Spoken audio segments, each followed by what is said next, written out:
Dako kaayong kasub-anan ang nahitabo karon nga usa ka aksidente sa ato ang sanitary landfill diri sa Binalio, Cebu City.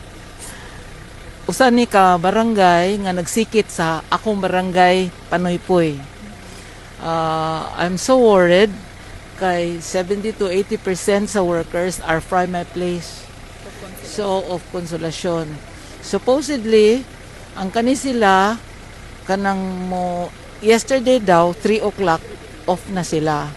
Pero karon tungod kay daghan nga garbage nga niabot, they were made to finish it until 5. Nahitabo ang aksidente 4 o'clock.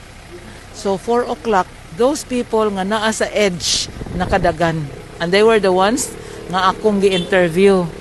And according to them, wagi naka-trigger, there was no rain, but ang ilang suspicion nga dili maayo pagka-arrange ang garbage, no? Dili maayo pagka-arrange ang garbage nga gamay lang lihok matumba, and mga siguro 1/2 of the entire building has been covered. Unfortunately, ang area pa jud where the segregation is, where the people were segregating, dito sila nagsegregate. So mauto sila ang wala makagawas. Ang nakadagan, ang katong naa sa edge. Oh, so may gani kay ang uban nag-uli na sa ilang equipment, wa to sila mga apel. Pero nahibalo sila nihatag na mong idea kinsa tong naa dito. That's why the count came from them. Ilang na estimate. So what worried me now is kanang ganina murag pag-abot nako, hopeful pa ang mga rescuer kay naay sound.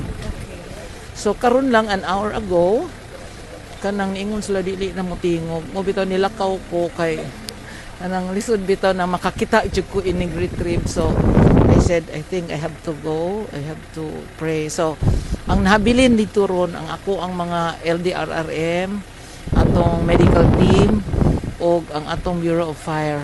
So, I told them, kanang pag suga na sad na ako sa gawas, kanang ngit-ngit man dito ron, kay ang generator was off, kay katong ilang murag holding area at outside, murag tetong office, air condition, anya, na full man yun ang tanan, mga heavy lights man ang gigamit, nibuto ang generator. So it's black out there. To nagpakuha na sa cook another generator nako nga aron makasustain, no?